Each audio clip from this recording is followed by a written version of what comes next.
সন্ধে সন্ধে বেরিয়ে পড়লাম আইরিতলা ভূতনাথ মন্দিরের উদ্দেশ্যে।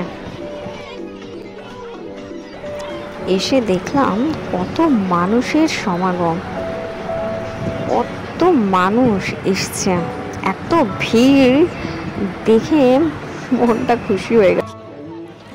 আমিও বেরিয়ে পড়লাম বাবার মাথায় জল ঢালার জন্য।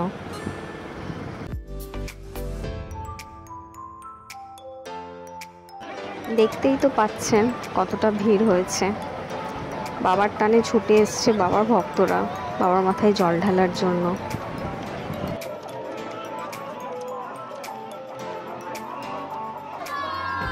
তার মধ্যে আমিও একটা ভক্ত। অবশেষে বাবার মাথায় জল ঢালা কমপ্লিট। এবার চলে আসলাম গঙ্গার ঘাটে ঠান্ডা হাওয়া আর সুন্দর প্রকৃতি দেখার জন্য। এবার ভোলেনাথকে দর্শন করে চলে যাব বাড়ির উদ্দেশ্যে। যদি আমার ভিডিওটা ভালো লাগে লাইক আর সাবস্ক্রাইব করে দিও, আর কমেন্টে বলো ভিডিওটা কেমন হয়েছে।